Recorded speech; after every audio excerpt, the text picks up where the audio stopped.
아까 낮과는 좀 다르겠죠?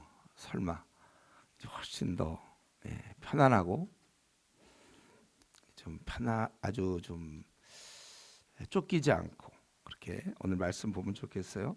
1장에서 아까 뭐였냐면 거짓 가르침을 좀 막아라 너는. 그리고 이 귀한 교훈을 전하라. 예. 그 선한 싸움을 싸워라. 뭐 이것에 대해서 여러분 뭐 기분 나쁘거나 이런 사람 없죠.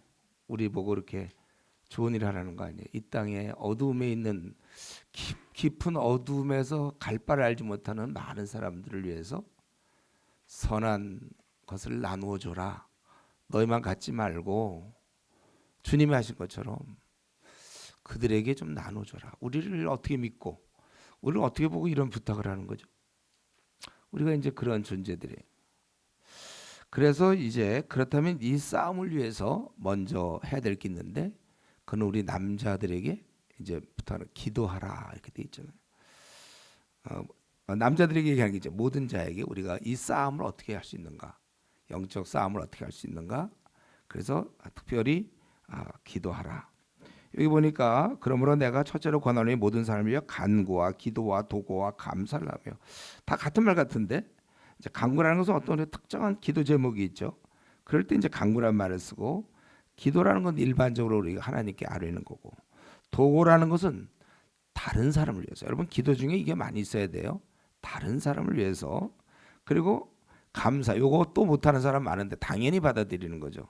자기네 뭐 부모님을 당연히 받아들이고 자기의 현재 뭐 조건들, 건강, 볼 수 있는 시력 뭐 이런 걸 그냥 너무 그냥 당연히 받아들여요. 이러면 이제 감사가 없어요, 그 사람. 대신 이제 불평은 많죠, 우리가. 실제 다 그렇게 돼 있어요.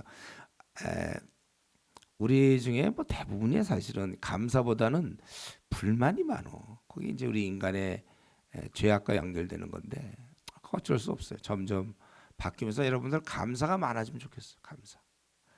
이것도 감사, 저것도 감사. 그래서 너희는 이제 그렇게 하되 특별히 좀 지적해서 얘기하는데 너희들이 이렇게 기도하는 중에도 특별히 뭘 기도하냐면 임금들과 높은 지위에 있는 모든 사람을 위해서 하라. 이는 우리가 모든 경건과 단장함으로 고요하고 평안한 생활을 하려 함이니라. 우리가 그 임금과 높은 지위에 있는 모든 사람을 위해서 해야 되는 이유는 우리가 경건과 단정함으로 경건이라는 것은 하나님에 대한 거고 단정이라는 건 사람에 대한 것이죠. 그런 가운데 고요하고 외적인 장애가 없고 또 내적인 장애가 없는 평안한 그런 생활을 하려고 하는 것이다. 이 신앙에 있어서 이것은 굉장히 중요한 거예요. 우리가 평안한 가운데 막 염려, 근심, 걱정이 막 마음속에 가득 있으면 잘 이렇게 신앙생활이 됩니까? 그러니까 그런 것이 없도록 그래서 기도하라는 거예요. 하나님이 주시지만 우리는 기도해야 돼요. 그리고 나는 그것도 신앙생활 많이 해서 좀 성숙한 그리스도인이라 그렇다 할지라도 성숙한 그리스도인들은 이렇게 좀 안정된 그런 생활이 필요하고 더욱이 이제 어린 자들 신앙이 약한 자들에게 있어서는 아주 절대적이에요. 이렇게 고요한 가운데 무질서와 포악, 무원칙의 그런 그런 사회 상태에서는 신앙생활이 참 어려워요. 지금 우리나라 그렇잖아요. 우리나라에 참 신앙에 집중하기가 쉽지 않습니다.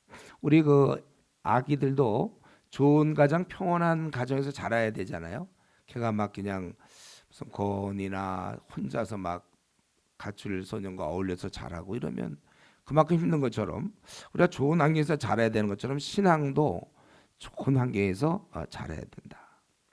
그러므로 교회는 세상을 위해서 기도해야 되는 거예요. 기도를 통해서 지금 우리가 이제 윤석열 정부인데 그 전엔 또 문재인 정부 뭐 이런 식으로 그 계속 바뀔 거야 앞으로. 그러나 그 정치하는 대통령 또 정치자들 위정자들에 대해서 우리는 기도를 해야 된다는 거예요.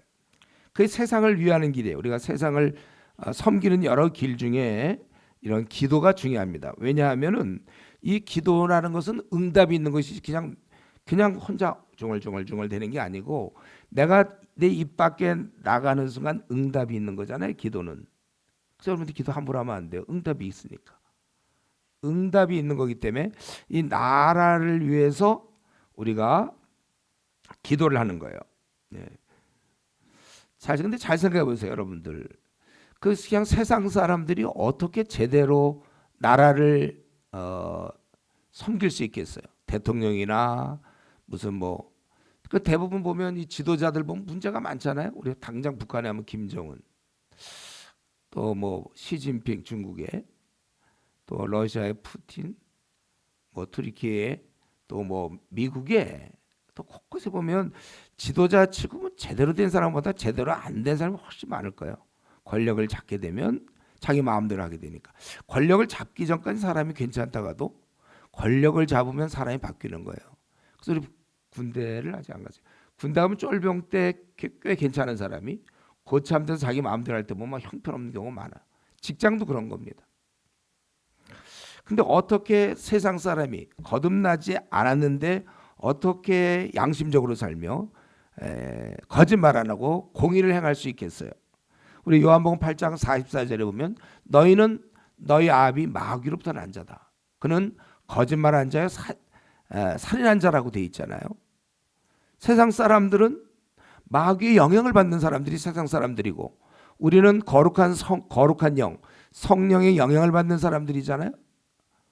근데 어떻게 마귀의 강한 영향을 받는 사람들이 선한 행동을 할 수 있겠느냐 그거예요. 우리 고린도후서 4장 4절에도 지금도 세상 신이 믿지 아니하는 자들의 마음을 혼미케 하여 그리스도의 영광의 복음이 비치지 못하게 함이니 이렇게 얘기했잖아요. 여러분 그걸 아셔야 돼요. 우리 친구 중에 안 믿는 친구가 여러분 그게 지금 제정신 아주 정확한 노멀한 상태에서 얘기하는 게 아니고 그런 어둠에 많이 잠겨져 있는 상태에서 나오는 거예요. 그러니까 얘기들이 세속적이고 그래서 거짓말도 중간중간 있는 거고 굉장히 탐욕적이고 그저 주어지는 얘기들이 세상에서 잘 먹고 잘 삶, 잘 나감 뭐 이런 얘기들이 중심이 되는 거죠. 근데 어떻게 그들이 제대로 통치하겠는가? 우리가 어떻게 대통령을 믿고 이 땅에서 편하게 살 수 있겠어요?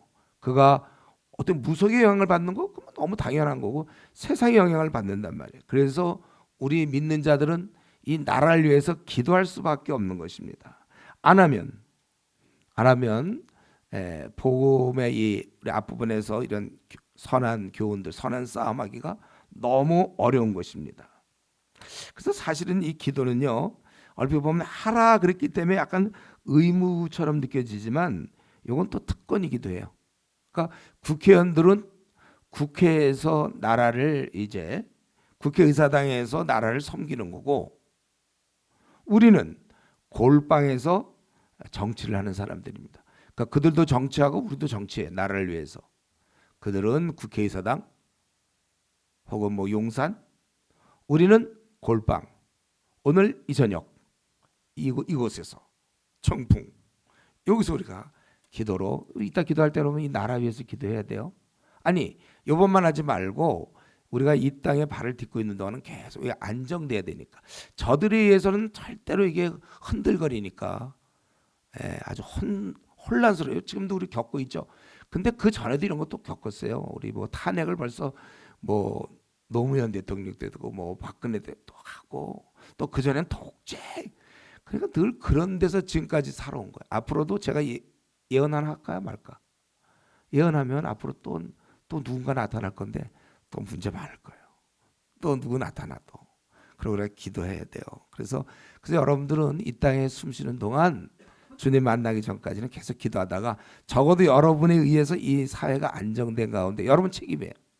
여러분에 의해서 그 사회가 안정되고 여러분이 이 땅을 떠날 것이고 또 우리 다음 세대 뭐 은찬이 민찬이 예를 들면 뭐 이런 애들이 나타나서 또 기도를 이어받아서 계속 기도하고 내 애기 이름들 잘 몰라서 그래. 이제 누구지 이름이? 하여튼 다음 세대들이 또 기도함으로 이 나라를 안정시킬 거고 기독교인이 있는 한 이 나라는 안정될 수밖에 없는 거. 그러니까 어려울 때 지금이야말로 기도할 때죠. 좀 많이들 기도하셔야 돼요. 그래서 원래 사실 세상이 어두운 것은 혼란스럽다면 세상의 빛이요 소금인 우리들의 책임이라는 거예요. 저로서 지금 이 시대를 보면서 좀 굉장히 꼬일 수 있는 게 다 꼬였더라고. 하여튼 외통수예요. 별로 길이 잘 안 보여 이 나라에. 예. 그리고 우리 북한을 보면 지금 2,600만 명이 김정은의 노예로 살고 있잖아요. 이것은 뭔가 지금 왜 사회가 이 모양인가에 대해서 엄밀한 의미에서 우리의 책임도 좀 있어요. 우리가 기도 많이 안 해서 우리가 우리 책임인데 그 사회가. 그러니까 제가 가만히 보니까 한국 교회의 책임이다. 지금 우리 한국 교회가 얼마나 문제가 많습니까? 아까도 아침 저 얘기했죠. 300만 명이 교회를 안 다닌다니까. 교회 다니던 신실한 300만 명의 성도들이 교회를 지금 안 나오고 있는 상황이고, 또 큰 교회, 대형 교회 가보면 어떻게 보면 목회자들이 무슨 야망이 있는 것 같이 보이기도 해요. 또 안 좋은 비리, 뭐 세습 얘기도 나오고 많이 나오지 않습니까? 교회마다 그 난리가 났다고 그랬죠. 왜 이렇게 교회를 떠나는가? 제일 중요한 게 목사님 때문이라니. 이게 어떻게 된 거예요? 지금 여러분 이러한 것이 바로 우리 교회의 책임이다. 이걸 생각하라고. 그래서 우리가 복음 전파를 진실로 원한다면 수동적으로 있지 말고 능동적으로 복음 전파하기 좋은 환경을 만들어라. 지금 가서 누구한테 전하면 잘 듣습니까? 오히려 가서 정치 얘기하면 한바탕 붙을지 몰라도 관심사들이 다 그쪽으로 있어요. 그래서 하나님, 근데 우리가 이렇게 기도할 때 3절에 보니까 이게 받을 만하다. 하나님은 이런 류의 기도를 원하시는 거예요. 우리가 특권을 사용하길 원해요. 하나님, 우리의 기도라는 엄청난 하나님과의 대화, 모든 것을 움직이시는 전능하신 분과 우리가 타협짓는 거, 이런 걸 하나님이 원하신다는 것입니다. 왜냐하면 하나님은 모든 사람이 4절에 구원받기를 원하세요. 그래서 여러분, 우리 하나님은 모든 자가 구원받고 진리를 아는데 이르기를 원한다. 자, 그럼 한 가지 쉬운 질문이죠. ECU 같은 단체가 있는 게 좋겠어요? 없는 게 좋겠어요? 쉬운 질문. 그렇지? 있는 게 좋겠죠. 왜냐하면 하나님이 우리가 ECU가 존재하는 이유는 캠퍼스에서 대학생들에게 주님을 알리고 그들도 구원받도록 하기 위해서 존재하는 거잖아요. ECU가. 이게 이제 좀 더 확장돼서 직장인들은 또 직장에서, 또는 아니면 직장을 다니면서도 대학 캠퍼스를 돕고, 그리고 이제 중고등부 청소년들도 너무 중요하기 때문에 앞으로 우리는 그런 일을 할 건데, 하나님께서는 모든 사람이 구원을 받으며 진리를 아는 데 이르기를 원한다. 그래서 여러분들이 캠퍼스에서 활동하는 거, 아직은 소수고 우리가 굉장히 수가 적지만, 주님, 제가 복음을 전하는 게 하나님 뜻입니까? 아닙니까? 물어보지 마세요. 이미 그건 뜻이에요. 가서 모든 족속 제자 삼으라고 그랬기 때문에. 주님, 제가 선교사로 갈까요 말까요? 걱정하지 마세요. 그런 거 주의 뜻이 무엇인가, 내가 혹시 주님의 뜻을 모르고 선교사 안 가면 어떡하나, 아니면 선교사 가면 어떡하나, 그럴 필요도 없다는 거예요. 이미 성경에 나와 있잖아요. 가서 모든 족속 제자 삼으라. 그래서 이 자리에 앉아있는 모든 분들은 선교사를 떠나는 걸 원칙으로 딱 생각을 하고, 그러나 부득이 어쩔 수 없이 이 땅에 남을 수는 있어요. 한국 땅에. 그러나 우리는 항상 마음에 세계의 선교를, 전 세계를 바라보며, 여러분들 지금 80몇 억을 바라보면서 살아야지. 여기서 그냥 나만 살아본 거면 그럼 우울증 걸려요. 그럼 지루하고, 삶이 지루하지 않겠습니까? 나만 생각하고 내 앞날만 하면 세상 사람과 다른 게 뭐예요? 그래서 내 앞날만, 다른 사람 앞날만 좀 생각하세요. 그래야 이제 큰 인물이 되는 것이죠. 동의가 돼요? 아니면 또 목사님이나 또 그렇게 사세요? 이거예요. 동의가 되죠? 그렇게 한 번 사는 거 그 정도 살아야 의미가 있지. 뭐 그럼 시시하게 뭐 이 땅에서 밥 먹는 것 때문에 이 땅에 태어났어요? 뭐 잘 먹고 잘 살려고 노후 대책 준비되고, 안 되면 어때요? 그분이 우리의 대책인데. 또 우리가 꼭 뭐 부자 돼야 됩니까? 가난하게 사는 수도 있는 거고. 또 꼭 학벌이 있어야 됩니까? 학벌 없이도 살 수도 있고. 외모가 있어야 됩니까? 외모 없이도 살 수 있는 거고. 이런 얘기 하도 많이 해서 이제 그만.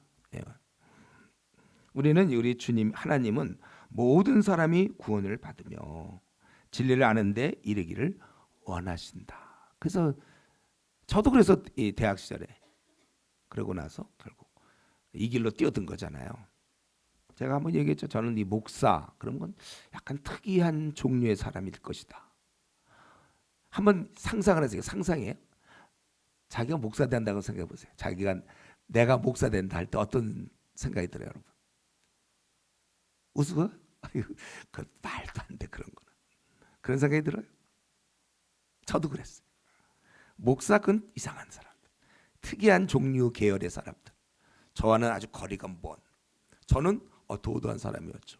저는 내 나름대로 앞으로 기자가 되고 앞으로 뭐 방송사, PD 어쩌고 아니면 교수 뭐 이런 여러 가지 생각이 있었지만 다 십자가의 그 능력 앞에서 제정신을 차렸고, 어쨌든 우리 주님은 이걸 원하시기 때문에 우리가 이렇게 하나님은 한 분이시오. 오직 유일한 분이다, 그죠?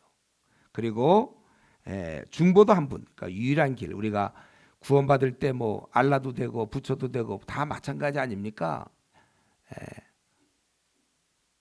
산을 오르는 길에는 여러 가지 산을 올라가는 길이 정상에 오르면 되는 거 아닙니까? 그렇지 않고 중보도 한 분, 예수님만이 오직 유일한 길이시다. 근데 그분께서 자기를 6절에 대속물로 주셨다. 그런데 그것이 때가 되면 이제 증거하고자 하셨는데 바로 지금이다 인 거죠. 이방인과 유대인이 하나 됐고 성령을 주셔서, 그래서 나는 이런 일 때문에 나는 전파자와 사도로 세움을 받았고 믿음과 진리 안에서 이방인의 스승이 된 것이다. 하나님께서는 다 이렇게 계획을 가시고, 그래서 하나님께서 아들을 주시고 또 이것을 증거할 바울 사도 같은 사람을 주셨고, 그리고 이 시대에 또 하나님이 세상을 위해 누군가를 주셨을 텐데 어쩌면 자기일 수도 있다는 거죠. 이 일을 하게. 저는 이제 거기에 부름받고, 저는 이제 예수님을 보내주시고, 그 다음에 바울 사도를 보내시고, 그 다음에 성도들을 계속해서 신실한 자들, 교부들을 보내시고 그 여기까지 왔어요. 이 중에 정말 하나님의 영광을 위해서 남은 50년을 살 사람도 있을 것이고, 아니면 그냥 세상 사람들처럼 그냥 잘 먹고 잘 살고 그저 시집장가 가고 아기 낳고 안정되고 집장만 하고, 그리고 건물주가 되려는 꿈을 갖고 있는 사람들 있죠. 건물주.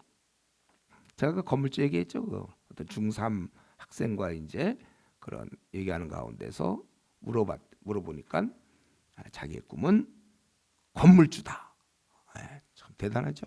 중3 때부터 일찍 눈이 열려가지고 건물주 되자. 우리는 그런 거 없어요. 우리는 모든 자의 종이 될 수 있는 것이고.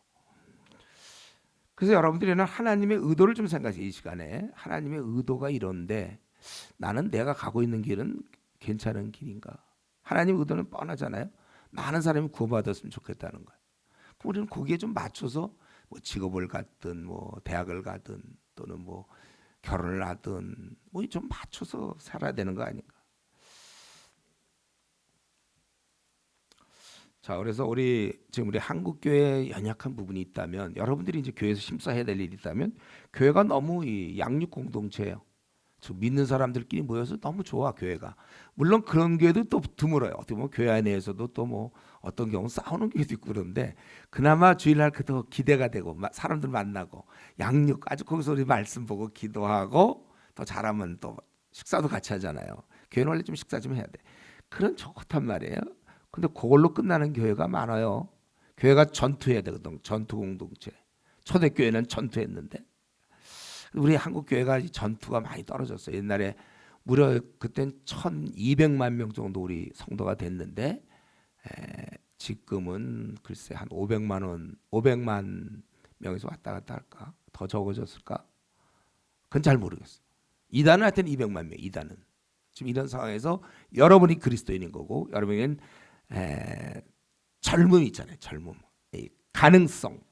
저만 해도 이제는 빨리 주님 만나러 가야 돼. 이제 나는 좀 있으면 이제 주님 만나서 칭찬을 기대하면서 가고 있지만, 여러분들은 대신 힘이 있어요. 그리고 성경에 나와 있잖아요. 젊은이는 힘 있는 거고 노인에게는 지혜가 있는 거고. 힘과 지혜가 합하면 참 좋은 건데, 저는 이제 요즘 그런 걸 많이 느껴요. 힘이 떨어졌다. 좀 여러분들은 안 피곤했지만 저는 아까 설교하고 나서 피곤해서 또 잤어요. 자고. 자는 거 못 봤죠? 네. 딱 가서 자고, 방에 있어서 좋아. 자고. 그리고 또 이렇게 준비하고. 힘들어요, 이것도. 이전에는 아침부터 밤까지 해서 로마서 다 끝냈어요. 아침부터 16장 쫙. 요한계시록 그까지 거 다닥 끝낼 수 있었는데 지금은 못해 그렇게. 네. 근데 여러분들은 할 수 있을걸요? 다만 이제 준비가 안 돼 있죠. 요한계시록을 제대로 잘 모른다든가 로마서를 확실히 모른다. 이게 이제 문제니까 공부하셔야 돼요. 그래서 우리는 이런 면에서 바울 사도는 하나님 뜻을 명확히 알았고 그래서 열심히 전하다가 죽은 것입니다. 그러니까 뭐 바울이라고 해서 뭐 대단한 사람도 아니에요. 예. 그냥 주님의 뜻을 알았기 때문에 하는 것이고 우리도 마찬가지죠. 우리도 주님의 뜻을 알았기 때문에 거기에 맞춰서 내 생을 계산해서 여러분들이 잘 언제까지 준비하면서 어떻게 살아가야 되겠다. 예. 이제 이러한 의도를 알았기 때문에 이제 여기서 8절부터 15절 오늘 절수가 좀 짧죠. 짧다고 해서 꼭 짧게 끝난다 이건 아니겠죠. 예. 내용이 그래 여기 조금 약간 어려운 내용이 들어서 그러는데 이제 하나님의 의도를 알았기 때문에 각처에서 남자들이 해야 될 거는 기도를 하라 이거죠. 남자들이 분노와 다툼이 없이 각처에서 거룩한 손을 들어 기도하기를 원한다. 이 거룩한 손이라는 것은 내적으로 바른 상태를 얘기해. 윤리적으로 바른 상태. 온갖 죄를 지면서 기도하지 말고 깨끗한 가운데 거룩한 손을 들어 기도하기를 원한다. 참고로 이거는 요럴 때 약간 졸문데 여러분 이거는 중요한 건 아닌데 내가 참고로도 알고 싶어서 우리가 기도할 때 성경에 보면 지금 보니까 여기 손을 들어 이렇게 돼 있잖아요. 근데 성경에는 기도의 태도가 한 5가지 정도, 6가지 정도 나와요. 그러니까 이런 거는 알아도 되고 몰라도 되니까 졸려면 요때 졸어라. 얼마나 친절하신 말씀이에요.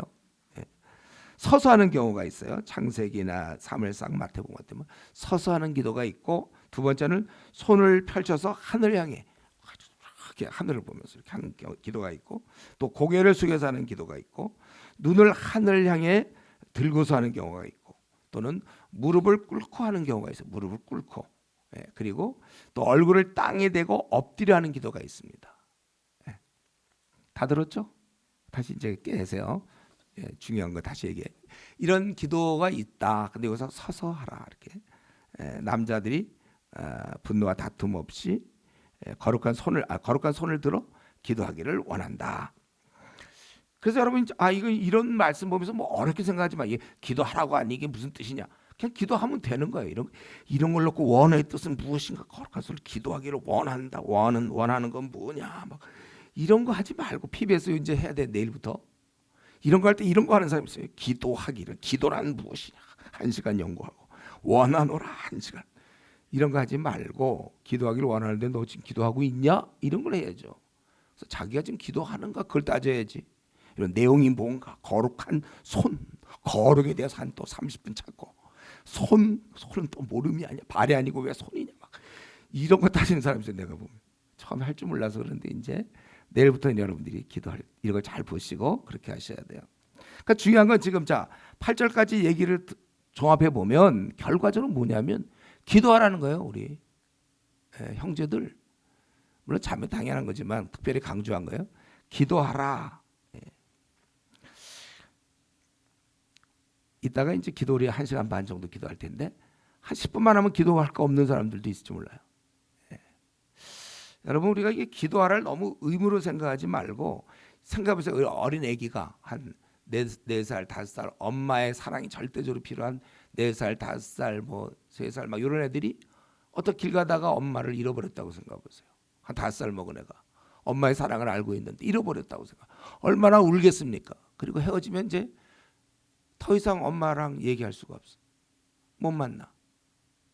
그런데 이제 며칠 한 일주일이고 지났어요. 엉엉 울고 그냥 엄마 보고 싶어 밤낮 그러다가 한 일주일 뒤에 엄마를 만났다면 그 엄마와 만나서 엄마 부르고 엄마 뭐 어쩌고 이런 대화가 얼마나 귀한 거예요. 엄마를 기껏 만나서 그냥 그동안 식사 잘 하셨어요? 예를 들면 그런 얘기를 하고 있고 안녕히 주무세요. 그러겠습니까 여러분? 엄마를 만났으면 얼마나 많은 얘기 막 울면서 나 막 그렇게 되는 거 아니에요? 여러분이 나를 위하여 목숨을 버리신 주님을 만나서 그 귀한 사랑을 입은 내가 은혜를 생각하며 어째서 나 같은 거를 용서하셨습니까? 이 고집세고 못돼 먹고 까탈스러운 나를 왜 위해서 나 같은 걸 위해서 죽으셨습니까? 참 감사합니다. 우리가 이제 그리고 이제 내가 하나님 이렇게 되기를 원하시는데 저는 지금 이 모양입니다. 뭐 여러 가지 대화할 게 많지 않습니까? 그러니까 사실 이 대화한다는 건 특권이에요. 이상 가족들 보세요. 막 헤어질 때 보면 더 얘기를 이제 못 하는 거잖아요. 못 보고 얘기도 못 하고. 막 손에 이상 가족 하는 거 봤죠? 막 손 차창에다 막 손 대고 막 얼굴 갖다 대고 막. 그런데 이게 기도하라, 그것은 주님과 너희가 교통을 하라, 함께 지내라. 축복이죠. 우리 같은, 사실 우리 자격이 안 되잖아요. 우리가 거룩한 그분과 무슨 대화가 되겠습니까? 예, 우리가 그걸 생각할 때 얼마나 이게 감사한 일인지 몰라. 그래서 이 기도를 특권으로 봐야지. 어이구, 성경에서 나보고 기도하라 그래서 에휴 할 수 없이 오늘도 내가 기도한다 이러고서 기도해 주자, 이게 아니라니까요. 특권으로 그분과 더불어 대화. 기도들 많이 하세요. 기도 한 10분 만이면 샥 없어지는 사람들. 처음엔 그럴지라도 깊이 있게 사랑하는 사람과 깊이 대화하는 거잖아요. 자, 그러면 1절 지금 쭉 얘기하면서 남자들에게 특별히 강조. 자매는 그럼 놀아라 그런 뜻은 아니죠. 주로 남자 쪽에 기도를 많이 강조했다면 여자는 무엇을 하라고 하느냐. 답부터 얘기한다면 선행을 하라. 선행. 예. 힘든 자들, 어려운 자들 뭐 구제하고 돌보고, 이제 여자들은 선행을 하고 남자들은 기도를 하고 이렇게 돼 있어요. 물론 이제 요 선행만 얘기하는 건 아니고 일단은 그렇게 우리가 볼 수 있겠는데, 기도하라 했다면 여자는 이제 선행을 하라. 그래서 보면 단정한 옷을 입어라. 갑자기 옷 입는 얘기는 왜 해요? 성경에서 그 옷 입는 얘기를 왜 합니까? 여기 보니까 이와 같이 여자들도 단정하게 옷을 입으며, 뭐 바울 사도가 지금 무슨 뭐 이런 뭐 의리에 관심 있는 거예요? 왜 갑자기 옷 얘기하는 거죠? 이 의도는 뭘까요? 여성들의 관심사가 모아지도록. 잘못하면 옷 되게 신경 쓰는 우리 자매들도 좀 있을까요? 여기 그런 자매들 별로 없죠. 근데 어떤 자매는 너무 옷 밤낮 옷을 이렇게 신경 쓰는 사람. 우리 뭐 어떤 때 보면 영부인들이 밤낮 옷 바꿔 입고 나가 막 그런 경우도 있잖아요. 옷 되게 신경 쓰는 거. 왜냐하면 관심사가 너무 그쪽에 집중되니까. 그래서 이게 단정하게 옷을 입으라 그랬어요. 이거는 근데 물론 이제 관심사를 옮겨라 이건데, 근데 우리 여기서 중요한 교훈이 있어요. 항상 우리는 이 시대에 맞게끔 여러 몸가짐을 가질 필요가 있어요. 옷 같은 것도 너무 비싼 옷, 뭐가 비싸요? 밍크 콧 입어봤어요? 비싼 거, 무지 비싼 거 있잖아요. 그런 거. 또 마찬가지야. 이런 관점에서 뭐 옷도 그렇고 무슨 장식, 백은 잘 몰라 내가. 무슨 백인데 몇 백만 원짜리 백 있잖아요. 차라리 그냥 한 만 원짜리 백에다 돈을 거기다가 한 300만 원, 500만 원 넣어주면 참 좋겠는데 500만 원짜리에다가 뭐 얼마 넣고 다니고 있는지 모르지만. 근데 어쨌든 백도 무슨, 내가 지금 갑자기 생각이 안 나. 뭐가 유명하더라? 네? 샤넬 백이 유명해? 네. 샤넬. 또 뭐 또 하나 보고 있던데 그거. 루이비통. 아, 그거 하려고 그래서 내가 루이비통. 그러니까 나이가 많으면 이제 기억력이 떨어지는 거예요. 루이비통 뭐 이런 것들. 그러니까 이런 것도 잘 생각해 보세요. 그걸 꼭 우리가 들고 다녀야 될까? 지금 우리 뭐예요? 하루에 3만 명 정도 배고파서 기아로 죽어가는데 루이비통 얼마짜리 건 그거 들고 다니면 돼요. 자기가 판단하는 거죠. 자기가 옷 같은 거 뭐 그런 너무 화려한 옷, 아까 밍크 코트 아니면 또 뭐인지 난 잘 모르지만 뭐 이 백이나 옷이나 구두도 그런 게 있나? 루이비통 구두 있나? 그런 루이비통 막 다니는 거. 그러지 말라는 거예요. 그래서 단정한 옷. 그렇다고 이 말은 또 반대도 이 경우도 돼요. 너무 그냥 옷도 그냥 유행 다 지난 옷 있잖아요. 막 지금 전혀 입지도 않는 거 한 10년 전 거 그런 거 쓰고 입고 다니면서, 때로 목회자들 중 그런 사람도 있어요. 그냥 오래된 그냥 옷, 그 좀 똑같은 옷 그냥 오래된 것도 있고. 그 뭐냐면 약간 나는 옷에 신경 안 쓴다는 또 다른 교만을, 그런 겸손을 가장한 교만이죠. 그러니까 알맞게, 그죠? 우리는 그때마다. 그러니까 요것은 옷과 뭐 이런 것뿐만 아니라 우리의 여러 가지 삶 자체, 또 우리의 헤어스타일도 너무 요란하게 온갖 색깔 다 넣어가지고 그 교회 다니는 사람도 너무 그냥 피어싱 같은 거 막, 아우 지난번 지하철에 보니까 막 여기 입술에 막 뚫고 어떤 여성분이 그냥 막 뚫고 막 뚫었어. 막 그런 것도 좀 뭐 자유인데 뭐 우리가 뭐 할 말은 없어요. 뚫겠다는데 자기가. 그러나 좀 단정, 누가 봐도 참 단정하다 싶은 그런 옷차림. 예? 알겠죠, 여러분들? 너무 시대에 뒤떨어진 것도 안 좋지만 또 너무 이렇게 좀 단정한 옷을 입어 소박함과 정절로서 소박이란 좀 예의 바른 우리의 삶 자체가 예의 바르고 그리고 정절 굉장히 마음이 이렇게 오르락내락 변덕스러운 거 말고 딱 이렇게 건전한 안정적인 그런 걸로 있으며 단장하고 따은 머리와 금이나 진주와 값진 옷으로 하지 말라. 따은 머리, 따은 머리라는 것은 그 당시 유대인들이 즐겨하던 모습이에요. 이를 따은 머리를 고정시키기 위해서 보석이나 상아 또는 은으로 만든 핀을 꽂게 되는데 그 핀에는 또 동물의 형상, 우상 그런 형상들이 있다는 거예요. 그리고 당시에 따은 머리는 그의 재산 정도를 알 수 있어요. 그 정도로 돈이 많이 들어가는 건데 야, 그런 걸로는 하지 말고 그러니까 따은 머리나 여기 얘기하는 금이나 진주 다 같은 말이에요. 이런 값진 옷으로 하지 말라. 그러니까 여러분들 어느 게 적정한지 모르겠어요. 돈 어느 정도 옷이 값진 옷이며 어떤 게 적정한지 모르겠는데. 예. 그래서 근데 이런 얘기한 건 갑자기 바울 사도가 뭐 너들 옷 같은 걸 이렇게 입고 뭐 그런 얘기 하려는 게 아니라 머리 모양을 어떻게 하라 그런 얘기 하려고 싶은 것이 아니라 이런 관심의 영역을 선행으로 하라요. 선행. 이게 하나님을 경외한다는 자로서 마땅한 것이라. 그래서 우리가 이제 원래 사람을 막 돌보고 하나님 나라에 관심이 많을수록 자기 외모에는 크게 신경을 안 쓰는 거예요. 그러니까 너무 모양 내는 사람 있습니까? 너무 그냥 유별나게 모양 자꾸 내는 사람 이런 경우 약간 내면이 약할 수 있어요. 자기 내면이 준비 안 되면 외부적으로 좀 뭔가. 근데 여기는 외모에 신경을 쓰냐 안 쓰냐를 지금 설명하려는 게 아니고 하나님 나라에 관심이 너무 큰 나머지 이런 데 별로 신경을 쓰지 않는 거예요. 자기가 먹고 살고 뭐 앞나라 이런 거 너무 이렇게 관심을 좀 이런 걸 가볍게 보는 것이죠.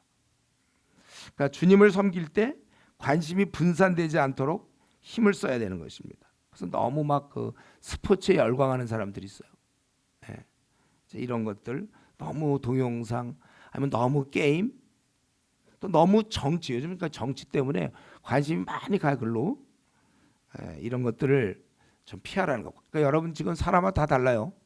여러분의 관심은 좀 어디 있습니까? 그런 관심에 너무 마음을 빼앗기면 상대적으로 하나님 나라 확장에 대해 지금 300만이 교회를 떠났다는 이 엄청난 사실에 대해 그냥 아무 관심이 없어.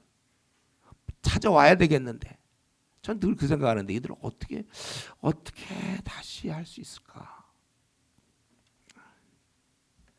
예, 그래서 우리가 이런 선행하기를 왜 근데 여성들에게 선행을 하라고 그랬죠? 그거는 왜냐하면 여성들은 인격적이거든요. 정서가 풍부해요. 그리고 이렇게 긍휼력 있는 마음이 남자보다 훨씬 많아요. 태어나길 그렇게 태어났어요. 그래야 자녀를 키울 수 있었던 거죠. 이들을 용납하고 받아주고 긍휼의 마음이 정서가 풍부하단 말이에요. 그렇기 때문에 이러한 긍휼의 마음이 많기 때문에 너희가 어떤 힘든 자나 어려운 자, 가난한 자, 아픈 자 이런 자를 도우라 그거예요. 여성들이 혹시 잘하더라고요 이런 거. 그리고 이제 한 가지 더 이 얘기를 하면서 아주 중요한 10절부터 15절 여성들에게 선행을 함과 동시에 또 한 가지 중요한 걸 가르치는데 이거는 사실은 아까 4절에 모든 사람이 구원을 받으며 진리를 아는 데 이르기를 원한다. 하나님의 의도를 생각하면서 쓴 말이에요. 이 말은 뭐냐면 여성들에게 순종함으로 배우라 그거예요. 11절 여자는 일체 순종함으로 배우라. 조용히 배우라. 여자가 가르치는 것과 남자를 주관하는 것을 허락하지 아니하느니 오직 조용할지니라. 요즘 이 페미니즘 이런 구절 나오면 그냥 와 분노하죠. 분노를 할지 모르겠어요. 뭐 그럴 수 있겠죠. 지금 이 시대가 약간 페미니즘 너무나 그동안 한국은 가부장적의 극단이 페미니즘이거든. 그동안 그냥 남자 중심으로 너무 오랫동안 내려왔기 때문에 뭐 이해도 돼요 사실은. 그러나 성경의 원리는 어디 있는가? 그럼 페미니즘인가 성경은? 아니면 가부장적인가? 아니요, 절대로 아니에요. 서로 잘 보완해서 살라는 게 성경의 가르침이죠. 근데 오늘 이 말씀 뭐예요? 여자는 일절 순종함으로 조용히 배우라. 여자가 가르치는 것과 남자를 주관한 것을 허락하지 아니하니 오직 조용할지니라 이렇게 돼 있어요. 왜 이 구절을 지금 바로 써야 됐는지 이유는 분명치 않아요. 디모데가 물어봤거나 아니면 에베소 교회를 워낙 잘 알고 있기 때문에 바울이 거의 3년 있었기 때문에 그리고 지금 흐름상 아까 모든 사람이 구원을 받기를 원한다고 얘기했기 때문에 뭐 등등 이유가 있을 거예요. 그래서 가르치는 걸 왜 허락지 않냐면 가르친다는 것은 자연스럽게 주관하게 되거든. 가르치다 보면 그걸 주관하게 되는 거예요. 그래서 가정에서 성경의 원리는 가부장적인 것을 찬성하는 게 절대 아닙니다. 다만 남자가 가장이 되어 가정을 이끌어 나가라는 거예요. 여자를 보호하고 아내를 보호하고 사랑하며 가정을 이끌어 나가. 근데 교회는 어떻게 된가? 더 큰 가정이 교회잖아요. 그러니까 당연히 교회에서도 남자가 교회를 주관하는 것을 원칙으로 하고 있다는 거예요. 근데 왜 그러면 여자가 주관하면 안 됩니까? 왜 그럽니까? 그 이유는 그 다음에 나오는 두 가지죠. 첫 번째는 창조 질서상. 여기 이는 13절 아담이 먼저 지음을 받고 하와가 그 후며 이렇게 돼 있잖아요. 아담이 먼저 지음을 받고 하나님 분명히 동시에 만들 수 있었어요. 남자 여자를 동시에 만들 수 있잖아요. 하나님께서. 근데 왜 시차를 두고 남자를 먼저 만들었는가? 이게 하나님의 계획이 있는 거예요. 그래서 그것은 우리 에베소서 우리 공부했죠. 에베소서의 5장에 보면 5장 23절에 보면 하나님께서는 질서상 두 사람을 똑같이 권한을 똑같이 해갖고 그럴 수도 없고 두 머리가 있을 수는 없거든. 질서상 하나님은 남자로 결정했어요. 그래서 이는 남편이 아내의 머리됨이 그리스도께서 교회의 머리됨과 같음이니 그가 바로 몸의 구주시니라. 그래서 우리 성도들에게는 예수님이 우리의 머리가 되는 것처럼 가정에서는 남편이 아내의 머리가 되도록 그렇게 하셨다는 거예요. 부모와 자식 간에는 동등합니까? 인격체로는 동등하죠. 그러나 그 권위를 누구한테 줬어요? 자식한테 주질 않고 부모한테 줬잖아요. 그렇기 때문에 성경에는 이유를 떠나서 부모에게 복종하라, 순종하라. 훌륭해서 복종하는 게 아니에요, 여러분. 훌륭하지 않으면 그렇게 따지면 우리 모든 집안마다 다 문제가 있을걸요. 완벽하지 않은 인간이 아빠일 텐데 또 엄마일 텐데 어떻게 우리가 100% 따를 수 있습니까? 또 마찬가지예요. 교회도 마찬가지고 다. 질서상 하나님께서 먼저 남자를 가장으로 두셨다. 근데 그 가장은 우리가 에베소서 충분히 공부했어요. 가장이 하는 일은 아내를 위해서 죽는 거라고 그랬습니다. 가부장과 전혀 달라요. 가부장은 이 남자들이 그냥 왕노릇 하려고 그래 집에서. 그건 아주 나쁜 거예요. 그거는 이 남자가 해야 될 일은 남편이 해야 될 일은 아내를 위해서 기어서 아내만을 위해서 살다가 죽는 거 이 남편의 역할이라는 거예요. 여기서 무슨 가부장이 어디 있습니까? 그러나 질서상 남편에게 그런 머리를 만들어 주셨다. 이건 모르는 분들은 에베소서 다시 한번 들으세요. 에베소 제가 5장에서 성경 원리는 그겁니다. 그러니까 우리가 부모가 권위를 간다고 해서 여러분 나쁩니까? 자녀를 키울 때 부모 권위를 갖고 자녀를 잘 키워야 되잖아요. 그거에 바로 자녀가 그럼 권위를 갖고 부모를 키울까요? 그건 이상하잖아요. 이게 둘 중에 하나 누구에게 그럼 팽팽하게 양쪽 다? 그건 아니에요. 부부간에 만약 양쪽 다 줬으면 밤낮 싸울걸요. 그렇지 않아도 싸우는데 질서상 하되 가장의 권위를 가지고 아내를 위해서 죽어라. 이게 이제 예수님이 우리의 머리지만 우리를 위해서 죽으신 것처럼 남편들아 너희도 아내를 위해서 죽어라. 이건 뭐 제가 하도 많이 얘기해서 이제 우리 형제들 다 알죠. 장가가겠다는 얘기는 그걸 각오하고 있는 거죠. 이미 가면 아내를 잘 섬기다가 죽어야지. 이런 각오 없이는 장가갈 생각도 하지 마요. 그리고 이게 이제 창조 질서상 그렇고 이제 구속사적 관점에서 볼 때 여기서 아주 중요한 게 뭐냐면 아담이 속은 것이 아니라는 거 14절. 여자가 속아 죄에 빠졌습니다. 여자가 스스로 지도권을 행사했어요. 그래서 자기가 먼저 따먹고 남편에게도 준 거 아닙니까? 결정적으로 죄를 범했음을 얘기하는 것입니다. 그래서 여기서 뭐 그들을 잘못했기 때문에 책망을 내는 게 아니라 뭐냐면 우리 이스라엘은 항상 유월절을 기념했잖아요. 자기들이 노예로부터 이집트의 노예로부터 무려 430년간 노예로 있다가 나왔던 걸 기념하면서 유월절 사건. 그래서 예수님이 유월절에 죽는 거잖아요. 십자가에서. 우리 죄로부터 포로로 되어 있던 우리들을 구출하기 위해서. 유월절에 맞춰서 죽고 바리새인과 지도자들은 어떻게 하면 명절에 안 죽여 보려고 했다가 결국은 죽일 수밖에 없었어요. 그래서 예수님이 유월절에 이제 죽는 거잖아요. 마찬가지로 여기서는 이 어떤 여성들이 잘못했다 그 얘기를 하려는 게 아니라 우리가 여성들이 지도권을 행사한 결과 그래서 결국 우리가 타락하게 되었고 이 타락이 너무나 엄청난 거죠. 왜냐하면 이것의 대칭에 뭐가 있어요? 십자가가 있잖아요. 십자가의 의미를 살리기 위해서는 우리 인간이 타락을 얘기해 줘야 돼요. 타락이 했기 때문에 십자가가 필요한 거잖아요. 그래서 우리가 십자가를 평생 기억해야 되는 것처럼 우리의 타락도 끊임없이 우리의 존재를 기억하기 위해서 왜 여성들이 교회를 막 다스리고 교회를 막 이끌어가지 않는가? 그걸 물어볼 때마다 우리는 여성이 지도력을 행사하여 범죄합니다. 그 얘기를 할 때마다 그래서 우리가 구원받아야 될 필요성과 십자가가 나온다는 것입니다. 그래서 그러면 어떻게 되는가? 여성은 15절 그러나 여자들이 만일 정숙함으로 믿음과 사랑과 거룩함에 거하면 그의 해산함으로 구원을 얻으리라. 그러니까 여성의 가장 귀한 본질은 교회에서 막 지도권을 행사하는 그런 역할이 아니라 가정에서 모성으로 저 엄마로서 완성된다는 거예요. 그러니까 교회에서 가르침이 아니라 집에서 자녀 양육에 의해서 하나님 나라를 확장시키는 거예요. 가르쳐서 하나님 나라를 확장시킬 수도 있지만 그게 아니라 다음 세대를 견실하게 키워서 확장된다. 그래서 이미 여기 보면 해산함으로란 말 속에는 아기가 있다는 얘기잖아요. 그 말은 뭐예요?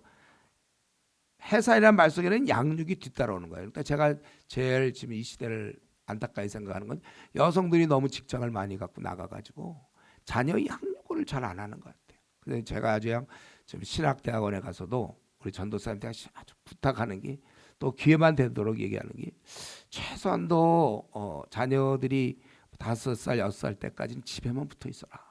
이때가 백지 상태고 이때 모든 신앙을 다 심어줄 수 있고 이때가 거듭나기 적기에 적기. 우리 언어는 뭐 12살 뭐 몇 살 전까지 언어를 배워야 되기 때문에 뭐 조기 유학 어쩌고 막 그런 구원받기 진짜 좋은 아주 백지의 상태에서 부모의 신앙을 그대로 전수할 수 있는 게 한 5세, 6세 요 정도.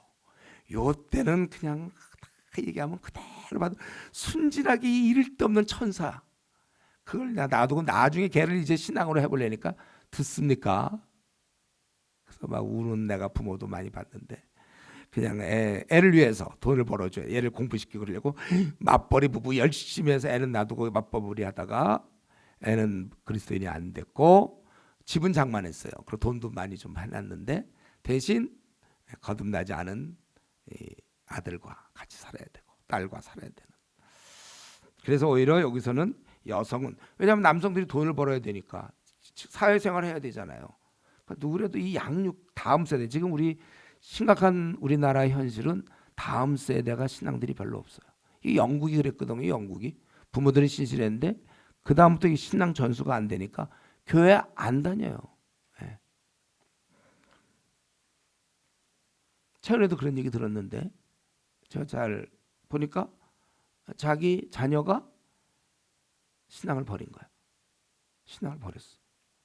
그럼 어떡하지? 뭐 한 거죠? 제일 중요한 게 그건데 정말 그러니까 여기서 보면 해산함으로 구원한다는 것은 해산함으로 그의 원래 본래 사명을 다 감당한다 그런 뜻입니다. 그러면 자 정리해 보면 지금 오늘 2장의 내용은 여러분 알겠죠? 조금 정리가 필요한데 바울은 교회를 가정으로 생각했고 질서가 있어야 된다고 믿었고 가정에서 남편이 아내의 머리됨처럼 더 큰 가정인 교회에서도 마땅히 남자가 주관하여 교회 예배와 교육과 모든 시스템 그걸 이끌어가야 된다고 그랬어요. 그래서 이런 전통이 지금까지 쭉 내려오다가 최근에 우리나라는 이게 깨지기 시작해서 이제 여성 목사, 여성 목사 안수 있잖아요. 그 문제가 이제 생기기 시작했죠. 그래서 지금 보면은 여성 목사가 교회를 이끄는 경우가 있어요. 저는 혹시 목사까지는 될 수 있다고 생각하는데 교회를 책임지는 자리는 아니면 좋겠어요. 같이 협조하여 뭐 교회를 얼마든지 한 부서에서 도울 수는 있는데 직접 자기가 이끌고 나가는 거. 바울 주위에도 가만 보면 베베 집사가 있었잖아요. 바울과 동등한 어떤 여성분이 있었나요? 그냥 어떻게 하다가 없어서 그런 거예요? 제가 보기엔 그게 아닌 것 같아요. 우리 브리스길라와 아굴라처럼 자기 영역에서 일하는 것입니다. 그래서 여기는 지속적으로 교회를 책임지고 갈 사람은 남성이고, 그래서 이제 그 다음에 우리 내일 할 3장에 보면 남성 감독에 대한 얘기가 많이 나와요. 그리고 이걸 책임지는 이끌고 가는 사역자로서 남성의 역할을 강조하고 여성은 가정에서 완성된다. 그래서 우리가 만약에 교회는 어떻게 합니까? 담임 목사랑 같이 도와서 할 수 있는 일을 하는 게 참 좋아요. 그러나 담임 목사에 대해서 여기 한 1000명이다. 여성이 다 이끈다. 이거는 좀 문제가 있는 것 같아요. 목사님 그 구약의 드보라 어떻게 됐습니까? 드보라 사사 아닙니까? 예, 맞아요, 사사. 그러나 그는 다른 사사는 혼자 했지만 드보라는 바락을 앞세우고 그를 어떻게 뒤에서든지 어떻게 하든지 바락을 앞세우고 했잖아요. 그거는 이제 그 당시 사사 시대 때는 비상의 경우잖아요. 그러니까 어떻게 사사 하나님의 종인데도 삼손 같은 경우 막 타락하고 막 그러지 않습니까? 그리고 그 전에도 마찬가지로 구약에서 아무리 드보라 얘기를 해도 우리가 아는 건 뭐예요? 제사장들은 전부 남자였어요. 또 신약에 돌아도 마찬가지요. 뭐 여성들이 활동한 거 맞아요. 아까 베베도 했고 뭐 브리스길라도 하고 많이 한 건 맞습니다. 그러나 12 제자는 누구였죠? 다 남자들을 시키는 데는 그런 이유가 있는 거예요. 그래서 이 문제와 관련해서 여러분들 조금 더 살펴보려면 원래 고린도전서 오늘은 좀 생략하겠는데 고린도전서 14장 33절 36절이 있는데 뭐 그건 이제 요 흐름에서 여러분 잘 보면 좋아요. 그러니까 칼빈의 견해처럼 더 큰 집에서도 남편이 가장인데 어떻게 더 큰 집에서 여성이 담임이 될 수 있겠느냐. 이게 칼빈 사도의 가르침. 이거 적어도 한 18세기까지는 쭉 내려왔다가 이제 인본주의가 흘러가면서 여성 평등을 이걸 평등으로 본 거야. 이거를 이 평등이 역할의 다름인데 이걸 평등으로 봤다는 거예요. 그래서 칼빈 같은 경우 남편의 머리됨을 진짜 네가 인정하냐? 그렇다면 더 큰 가정인 교회에서 그걸 인정하라. 근데 오늘 본문에서 앞부분에서 4절에 모든 사람이 구원을 받으며 하나님이 이걸 간절히 원했고 그래서 예수님이 이 땅에서 죽으실 정도로 엄청난 인류의 가장 지금 전 세계 95% 아시아의 98%의 사람들이 다 지옥 형벌에 떨어지는 이것처럼 더 엄중한 일이 어디 있습니까? 그래서 이 한 축을 얘기하고 두 축인데 타락과 예수님의 십자가. 타락을 얘기하면서 이걸 하는 거예요. 여성을 지금 비하하거나 낮추거나 뭐 불평등을 하려는 얘기가 아니라는 거예요. 그래서 왜 끊임없이 이것을 얘기함으로써 남자들이 왜 교회에서 담임을 하죠? 이런 얘기하면은 끊임없이 그것은 여성이 지도권 행사에서 타락했기 때문이다. 그 결과로 모든 인류는 멸망하게 되었고 그래서 십자가가 왜 필요했는지 왜 중요한지를 알게 해주는 것이다. 여기까지가 이제 제가 생각할 때 그냥 성경에서 얘기하는 거고 그 다음에 이제 실제 얘기인데 여러분들 도움이 크게는 안 되지만 그냥 한번 들어도 하도 이제 이런 문제 있어요. 실제 경우 여성이 담임이 될 경우에 너무 상처를 많이 받아요. 남자는 상처를 받긴 받지만 남자는 원래 논리적, 합리적, 종합적이잖아요. 여성은 인격적, 감성적, 정서적으로 풍부하고 굉장히 인격적이고 정서가 풍부해요. 여성은. 남자들은 좀 그런 게 없어. 논리적, 그냥 합리적. 그래서 상처를 상대적으로 덜 받습니다. 그러니까 여자는 이 감정 이입이 잘 되잖아요. 누구 얘기 들으면 어휴 막 남자들은 좀 약간 무뚝뚝한 면이 있거든. 그게 약간 장점도 될 수 있어요. 그래서 여성들은 그 충격을 받으면 오래 가고 남자는 빨리 좀 있는 이런 거. 그리고 목회를 하다 보니까 이제 목회 얘기거든요. 그러니까 지금 그렇게 도움이 안 될지 모르지만 한 번은 들어둬야 돼요, 여러분들이. 목회를 하다 보면 매일매일 결정할 게 너무 많아요. 단호하게. 빨리빨리 결정해야 되는데 여성은 조심스러워요.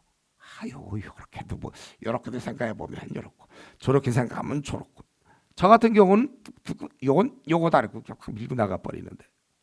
그래서 늦어진다는 빨리빨리 결정해야 되는데. 그리고요 목회라는 것은 이제 안 해봤죠, 여러분들은? 이제 제가 나밖에 할 사람이 나밖에 없네 이런 얘기는. 예.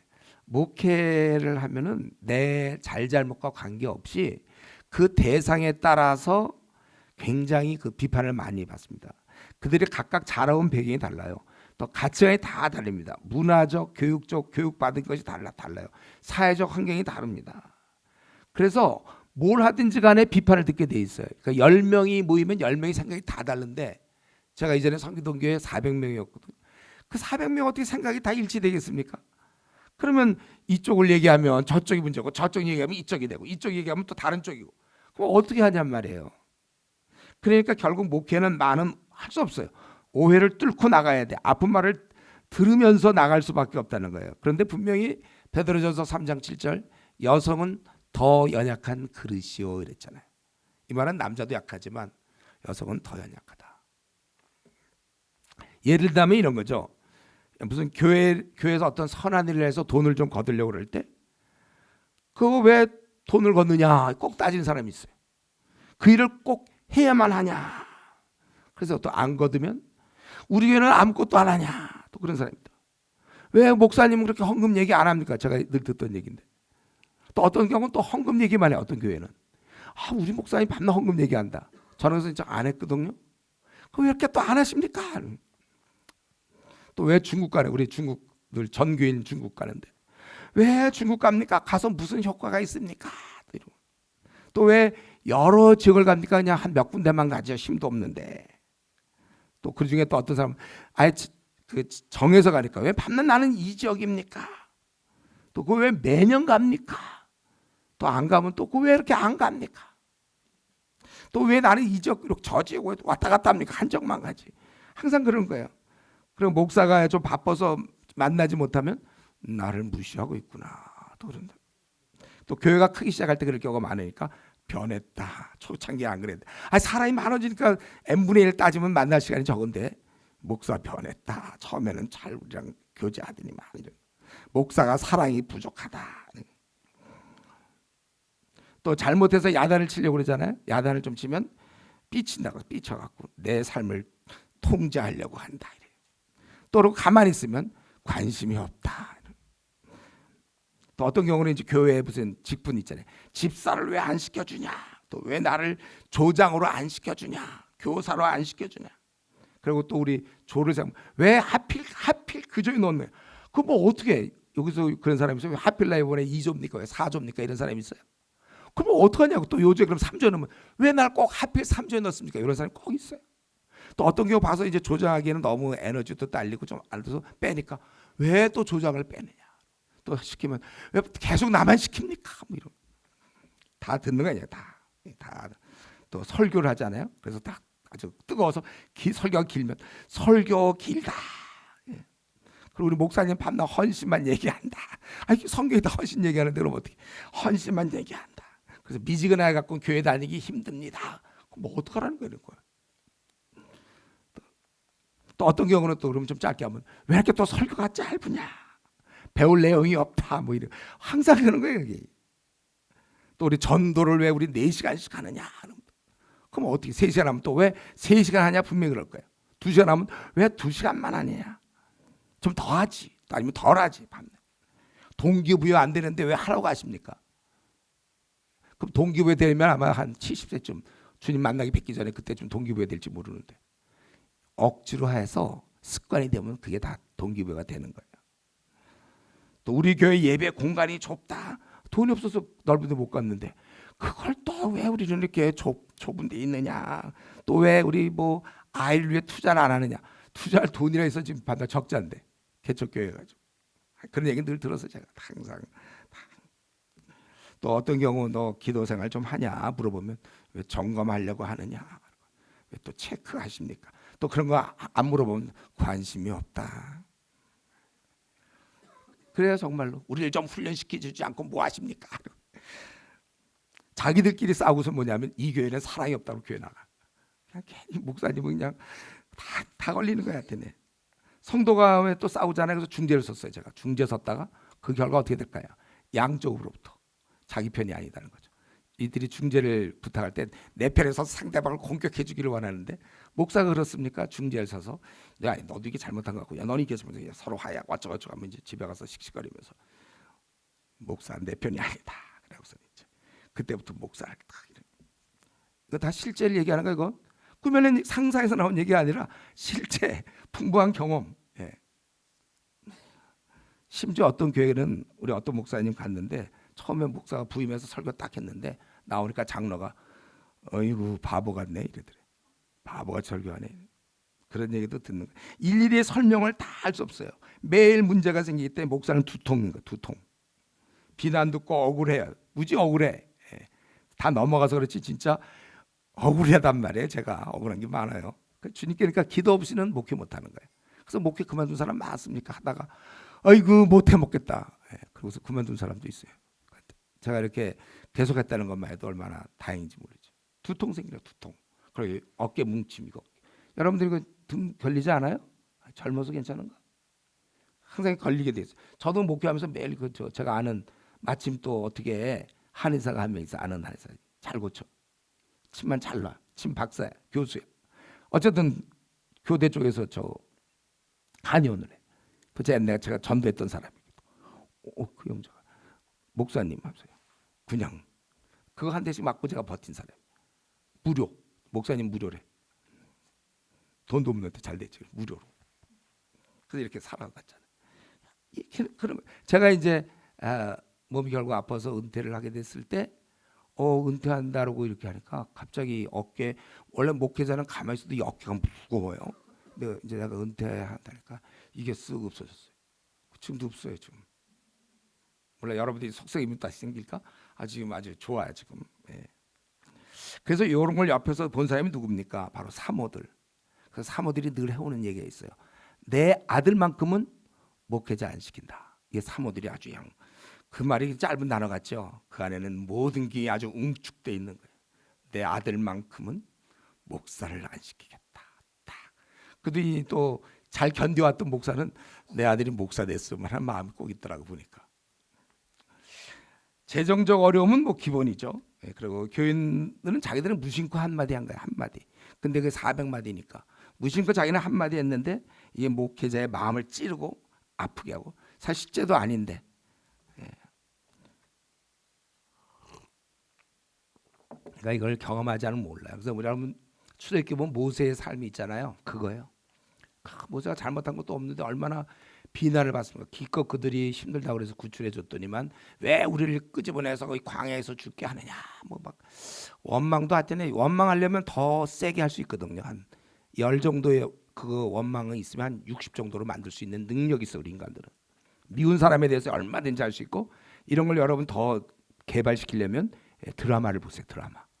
그냥 그때그때 그 상황에 맞는 그 비난과 말하는 걸 배울 수 있을 거예요, 여러분. 그래서 우리 여기 내 아들만큼은 목회 안 시키겠다. 이게 이제 모든 것의 답이고 지금 왜 여성들에게 이걸 안 시키는지 알겠죠? 그걸 갖다가 자꾸 너무 이렇게 생각하면 안 되는 거예요. 그래서 이거를 자꾸 안수를 받느냐 못 받느냐 평등의 문제로 접근할 것이 아니라 사실은 이 말을 가만 보면 여러분 이걸 볼 수 있으면 좋겠어요. 사랑.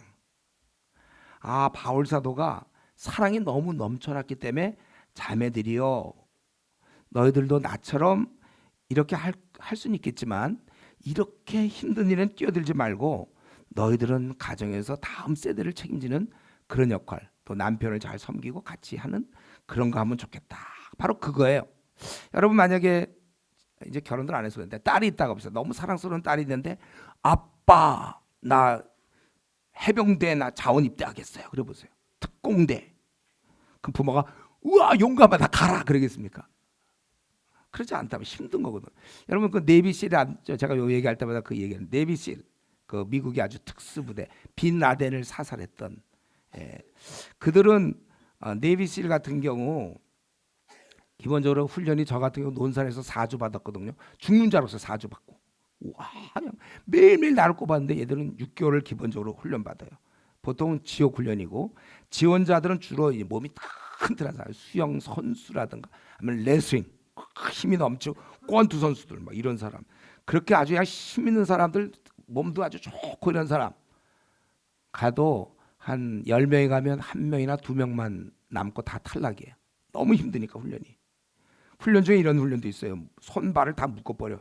그 물속에 집어넣어요. 그래서 걸어서 제주껏 50m 있다 나와라. 그러다가 죽으면 어떡하죠?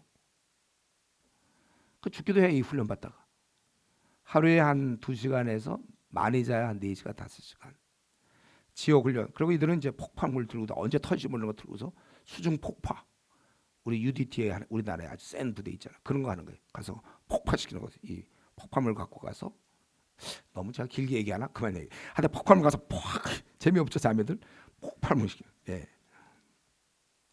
보통 그냥 요거 이행 얘기한 김에 8,900벽이 한 하루에 그냥 1,500개 정도는 기본적으로 하는 거고 매일 3km 바다 수영 3km 정도. 뭐 이런 그래서 이런 거는 아무래도 여러분 우리 이 자리에서 얘기하겠지만 이런 건 아무래도 남자가 하는 게 좋겠죠 여자보다. 이걸 자꾸 불평등이라고 생각하세요? 제가 여러분 자매들 보고 네이비실 같은데 지원하지 말라. 그 말이 아주 불평등하고 저분은 페미적 입장에서 볼 때는 가야 되는데 우리나라도 그 네이비실이 아니어도 우리나라 보통 일반 군인들도 남자들은 의무로 정하고 여성은 자원으로 자기가 원하면 가라고 돼 있잖아요. 이게 불평등으로 생각하면 안 돼요. 우리의 조건과 여러 가지 맞춰서 하는 것처럼. 저도 개척을 해보니까 저는 이제 그런 입장이죠. 자매들 정말 담임 목사 되지 마세요. 형제들 해 가서 죽어요. 가서도 다 괜찮아요. 자매들은 이 형제의 보호 속에서 돌봄 속에서 일할 우리 자식은 부모의 돌봄 속에서 커나가는 거 아니에요? 성인 될 때까지 마찬가지로 그렇게 하라는 거예요. 그래서 여러분 제가 담임 목사 되지 말라고 하는 것을 저도 불평등으로 이해하지 않길 바라고 지금 바울 사도는 이런 걸 이제 설명을 한 것이죠. 여러분 우리가 성경을 보다 보면 좀 이해가 안 되고 이 시대랑 좀 안 맞는 것 같은 그런 부분이 있습니다. 그러나 이런 거에 대해서 너무 고민하지 마시고 우선 알고 있는 것만 뭐냐면 남자는 뭐 하라고 그랬어요? 기도하라. 그리고 영혼을 구원하는 것. 물론 여성도 마찬가지고 또 여자는 선행을 많이 했어요. 선행. 그리고 남편에게 잘 순종하라. 그래서 우리가 구제하고 약한 자를 돕고 고아원과 양로원과 뭐 외국인 뭐 근로자들 뭐 마음이 아픈 자 가난한 자 이런 여러 사람들을 도울 수 있는 것입니다. 어쨌든 우리가 이제 말씀 마치겠는데 이렇게 성경에 나와 있는 하나님의 뜻에 대해서 우리가 좀 바울 사도처럼 명확히 알아야 되겠습니다. 이런 이 디모데전서 2장을 잘 공부하면서 해야지 이런 거 하나도 없이 공부 안 해놓고 요즘에 뭐 어떤 여성 목사 안수 문제에 접근한다거나 또 우리 페미닌 관점에서 너무 이렇게 접근해서 남자와 대등하다, 동등하다 그래서 막 싸우고 그래서 이혼하게 되고 막 그러잖아요. 그렇게 할 필요. 또 우리 자식의 입장에서 막 부모한테 대들고 또 부모가 자기가 권위가 있다고 막 찍어 누르고 이런 모든 게 다 잘못된 거예요. 우리는 잘 성경에서 얘기하는 대로 다시 한번 정리한다면 남편은 아내를 위해서 목숨을 버릴 만큼 아내를 보호해 주는 게 남자의 역할이고 또 여성은 남편에게 잘 순종해서 함께 가는 것이고 또 부모는 자녀를 정말 목숨 내놓을 때까지 사랑하잖아요. 잘 돌보는 거고 또 자녀는 또 부모 말씀에 잘 순종하고 훌륭해서나 내 마음에 들어서 순종하거나 복종하는 것도 아니고 워낙 아내가 훌륭해서 내가 잘해주는 게 아니라 내 아내이기 때문에 또 남편이 훌륭해서 순종하는 게 아니라 내 남편이기 때문에 하나님이 주셨거든요. 그렇게 그러니까 내가 순종하고 또 사랑하고 이제 그렇게 되는 것이다. 여러분 이런 면에서 우리도 하나님의 성경에 나와 있는 이 지금 우리가 지금 2장 했는데 1189장이니까 오늘까지 해서 2장 했다면 앞으로 1187장이 기다리고 있어요. 수많은 여기에 원리들이 있고 깨달음이 있는데 우리 것을 잘 공부하다 보면 공부하던 중에 자기도 모르게 자기의 무슨 우울증이라든가 또 자기가 갖고 있는 약점이라든가 어떤 성격적 문제, 열등감 뭐 이런 여러 가지 잘못된 것들, 불건전한 것들 이런 모든 것들이 이제 씻어 나가는 것이고 말씀이 들어올수록 들어온 만큼 우리가 온전해지는 것입니다. 그래서 계속 성경을 배우고 공부해야 되고 특별히 우리 청년 때 성경을 많이 공부할 수 있어요. 눈이 여러분 안 아프죠? 눈이 나중에 보면 눈도 막 아프단 말이에요. 40살 넘어가면 노안이 오는 거예요. 예. 저는 43세 노안이 왔는데 그때 영국에서 이제 공부할 때 눈이 침침해. 이게 뭔가 했더니 그때 마침 안과 의사가 온 사람이 있어. 물어보니까 노안이 왔네요. 그러더라고. 그때 내가 진짜 깜짝 놀랐어요. 노안은 그한 60, 70 정도 돼서 오는 거 아닌가 했더니 그게 아니에요. 마음에. 그러니까 여러분 얼마 안 남아서 지금 자기 노안 안 올 거라고 생각하지 마요. 빨리 노안 오기 전에 빨리 성경 연구 많이 하세요. 저는 그때 그래도 성경을 많이 연구하는 상태라 좀 안심됐는데 나중에 노안이 되면 이거 자꾸 보기 힘들잖아요. 눈 좋을 때 요 좋은 눈 가지고 그냥 밤낮 이거만 이거 너무 봤다가 다 디스크 걸리고 눈 문제 생겨요. 눈 좋을 때 성경 많이 연구해서 그렇게. 그래서 우리가 이제는 지금 이 시대에 성경 연구하는 사람이 누가 있습니까? 우리 ECO 멤버들 여러분들이 연구하셔서 다른 사람이 혹시 연구를 안 하더라도 우리가 좀 해줘야 될 거 아니에요. 그래서 이 진리를 알려줘야 되니까. 그래서 이번에 우리가 디모데전서 6장 할 것이고 다니엘서 4장을 하겠고 또 우리가 좀 콰이탐하겠지만 부지런히 이제 이번에 하는 걸 바탕으로 앞으로 계속해서 빠른 시간 내에 1년에 제가 다시 한번 1년에 한 장씩 연구할 한 주에 한 장씩 연구할 경우 23.5년 걸린다고 그랬으니까 더 빨리 해서 여러분들 아직 우리 66권 최근에 이제 66권 또 한 명이 누가 끝낸다고 그런 얘기를 제가 들었는데 많지 않아요. 66권 끝낸 사람들이. 그러니까 여러분들이 부지런히 그 이제 주은혜교회 다니고 뭐 이런 사람들 좀 중에 좀 있는 것 같아요. 부지런히 66권 끝낼 생각들 하시고 우리 중에는 지금 한 40권 한 50권까지 한 사람이 있는지 모르겠네. 부지런히 해서 우리가 지금 우리 한국교회는 6이에요. 말씀이 제대로 잘 전파가 안 되고 각각 자기 하고 싶은 대로 인본주의적 관점과 섞어서 그냥 좋은 얘기들 하고 있다고요. 진리 자체를 모르는 교인이 너무 많으니까 자기가 모르니까 행동이 그렇게 나올 수가 없어요. 이 깨달음에서 나오는 게 우리 기독교거든요. 깨달음을까? 이런 걸 깨달으니까 행동이 이렇게 나오는 거예요. 근데 애당초 이 원천 봉쇄 성경을 모르니까 행동이 아주 이상하게 나와. 성경의 몇 구절 가지고 막 얘기하고 그럴 때 부지런히 다른 거 하지 마시고 젊을 때 열심히들 성경을 연구하시면 여러분 성품도 바뀌는 것이고 여러분의 눈이 바뀌고 여러분이 시대의 지도자가 되는 거예요. 그래서 우리가 다시 한번 우리가 이 2장의 말씀을 이렇게 보면서 이런 깊은 성경의 깨달음을 가지고 이 시대의 잘못된 사조와 싸워야 되겠다. 이렇게 결단해서 부지런히 공부하는 우리 형제자매 되기 바랍니다. 기도하겠습니다. 하나님 아버지 오늘 또 저희들 이렇게 불러주셔서 말씀을 보고 깨닫게 하시니 감사합니다. 우리들이 열심히 나라를 위해서 기도하게 해주시옵소서. 저들은 하나님이 없는 사람들이고 그래서 아버지 하나님의 이 땅에서의 생사한 것을 바라고 아버지 하나님 방탕에 살 수밖에 없는 그러한 자들인데 거짓된 마귀를 쫓아서 거짓말을 쉽게 해버리는 그러한 지도자들인데 우리가 정말 이 나라를 이대로 두지 말고 우리가 기도하게 하시고 특별히 최근 들어와 우리 한국의 정치 상황이 많이 힘들게 되었사오니 어떻게 문제를 풀어야 될지 너무 혼란스럽사오니 이때 우리가 기도하게 해주시옵소서. 정말 우리는 우리가 살아있는 날 동안 계속 기도함으로 우리 이 한국교회 또 한국 사회에 우리가 참여할 수 있도록 은혜 나려 주시옵기를 원합니다. 아버지 하나님 우리가 기도에 힘쓰고 또 우리 선행에 힘쓰는 사람들 되게 하여 주시고 하나님의 이런 법에 따라서 우리 인류가 타락하게 됨에 따라 십자가가 필요했고 우리 주께서 모든 자가 구원받기를 원하신다는 사실을 알고 우리의 남은 생 많은 사람 구원하면서 하나님이 원하시는 그 뜻대로 살다가 주님 만날 수 있게 해 주시옵소서. 우리 사랑하는 형제자매들 오늘 이렇게 왔습니다.